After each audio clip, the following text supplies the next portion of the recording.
तो अगर आप हेयर ट्रांसप्लांट प्लान कर रहे हैं और अपने डॉक्टर से मिलने जा रहे हैं तो कौन कौन से वर्ड्स, कौन कौन से टर्म्स आपको पता होनी चाहिए हेयर ट्रांसप्लांट के बारे में, इसके बारे में ये वीडियो है।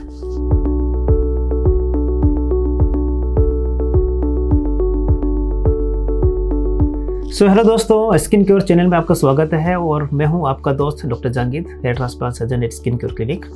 तो अगर आप हेयर ट्रांसप्लांट प्लान कर चुके हैं और अपने डॉक्टर से मिलने जा रहे हैं तो कुछ वर्ड्स का आपको पता होना बहुत ज़रूरी है, तभी जाके डॉक्टर की बात को आप समझ पाओगे और अपनी बात रख पाओगे, राइट। तो कौन कौन से वर्ड्स हैं आप इसको अच्छे से सुनिए और समझिए, कुछ डाउट हो तो मुझसे ज़रूर पूछिए। तो सबसे पहले हम कॉमनली जानते हैं हेयर क्या होता है। तो हेयर जनरली हम कॉमन जो लैंग्वेज बोलते हैं वो होते हैं जो विजिबल आपका जो स्ट्रैंड दिखता है उसको हम हेयर बोलते हैं, लेकिन ये कंप्लीट पार्ट नहीं होता है हेयर का। तो कंप्लीट पार्ट को हम बोलते हैं हेयर फॉलिकल। तो हेयर फॉलिकल में क्या क्या शामिल है? फर्स्ट पार्ट आपका है वो हेयर स्ट्रैंड जो आपका एक विजिबल पार्ट होता है, उसके बाद आता है हेयर रूट। कुछ ऐसे ऑर्गन्स होते हैं जो कि आपके इसके अटैच होते हैं, उसको भी शामिल करते हैं, साथ में सराउंडिंग जो टिश्यू होता है, ये सब कंप्लीट मिलकर बोलते हैं हेयर फॉलिकल। ये जो आप पिक्चर देख पा रहे हो ये एक हेयर फॉलिकल की है। तो हमारी बॉडी में मल्टीपल हेयर फॉलिकल्स होते हैं, राइट। सेकंड जो वर्ड हम यूज़ करते हैं वो होता है फॉलिकुलर यूनिट। तो फॉलिकल आपको समझ में आ गया। तो बेसिकली फॉलिकुलर यूनिट क्या चीज़ होती है? वो ये होता है कि आपका जो फॉलिकल्स होते हैं कहीं ना कहीं ग्रुप में अरेंज्ड होते हैं, उस ग्रुप को बोलते हैं फॉलिकुलर यूनिट, या फिर बोलते हैं शॉर्ट में बोलते हैं FU। तो हमारी बॉडी में क्या होता है कि एक FU के अंदर रफली 1 to 4 हेयर हो सकते हैं। मोस्टली जो हेयर होते हैं वो सिंगल हेयर होते हैं या डबल हेयर होते हैं, रफली 30 to 40% दोनों।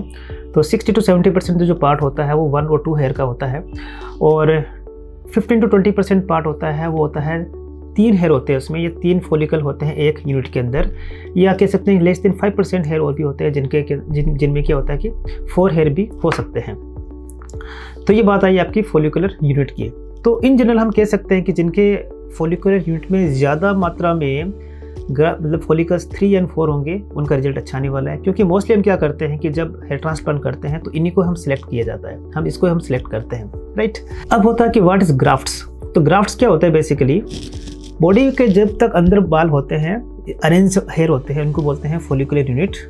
अब जब इस पूरे फॉलिकुलर यूनिट को हम पंच से या फिर जैसे स्ट्रिप मेथड से अगर हम बाहर निकाल लेते हैं और किसी दूसरे एरिया पे वो प्लांट करने लायक होते हैं, तो जब तक वो बॉडी के बाहर होते हैं उसको बोलते हैं हम ग्राफ्ट। ओके, सो ग्राफ्ट बेसिकली एक तरह का फॉलिकुलर यूनिट होता है जो कि हम बाहर निकाल लेते हैं और प्लांट के लिए तैयार होता है।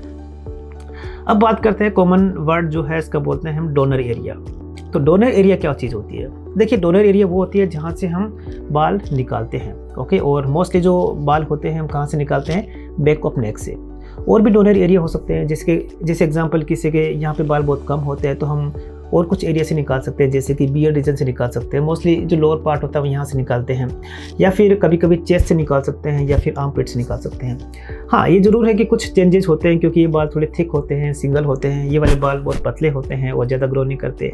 लेकिन हाँ, ये सारे डोनर एरियाज हो सकते हैं, जिससे हम आपका बेसिकली इस जो एरिया होता है इसको हम कवर करने का कोशिश करते हैं। सो डोनर एरिया वो होता है जहाँ से हम बाल निकालते हैं। नेक्स्ट वर्ड आता है, उसको बोलते हैं रिसिपिएंट एरिया। तो रिसिपिएंट एरिया वो होता है जहाँ पे हम बाल लगाते हैं, ओके। तो कौन कौन से रिसिपिएंट एरियाज होते हैं? ओबियसली फ्रंट एरिया, मिडल या क्राउन पार्ट, मीन्स स्काल्प का जो फ्रंट एरिया वाला हो सकता है, या फिर कभी कभी कुछ लोगों के जैसे बियर्ड नहीं होता है तो वहाँ भी हम प्लांट कर सकते हैं, तो उसको बोलते हैं बियर्ड हेयर ट्रांसप्लांट। और कभी कभी क्या होता है कि जिस एग्जाम्पल जो ये जो आईब्रो एरिया हो जाता है वहाँ पर भी हम प्लांट कर सकते हैं। तो ये सारे रिसिपिएंट एरियाज हो गए। अब बात करते हैं व्हाट इज स्लिटिंग।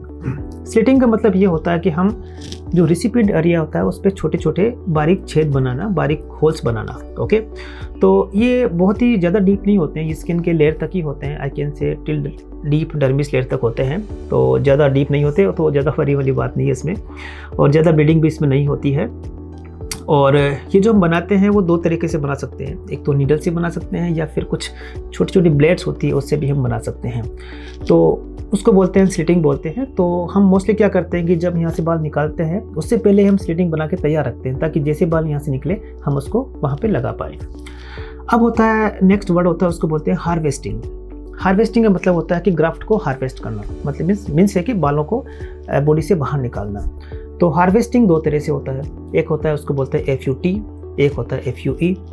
तो FUT में क्या होता है कि बैक ऑफ एक नीचे जो डोनर एरिया है वहाँ से एक छोटी सी स्ट्रिप निकाल लेते हैं उस स्टेप को क्या करते हैं कि हम बाहर निकालने के बाद में छोटे छोटे जो हेयर होते हैं उनको सेपरेट कर लेते हैं, उसके बाद में यहाँ पे उसको इम्प्लांट किया जाता है।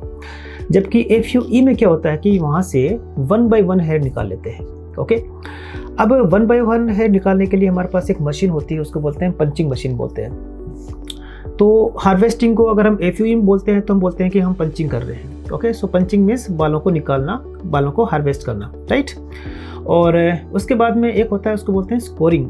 स्कोरिंग वर्ड हम जनरली आपके उसमें नहीं होता है, हम यूज़ करते हैं। स्कोरिंग मतलब है कि हमने कितनी बार उसको कह सकते हैं पंचिंग किया, उसको बोलते हैं स्कोरिंग। और लास्ट में आता है, उसको बोलते हैं इम्प्लांटेशन। तो इम्प्लांटेशन का मतलब ये होता है कि यहाँ से बाल निकाल के यहाँ पे लगाना, जो लगाने वाला जो पार्ट होता है उसको बोलते हैं इम्प्लांटेशन।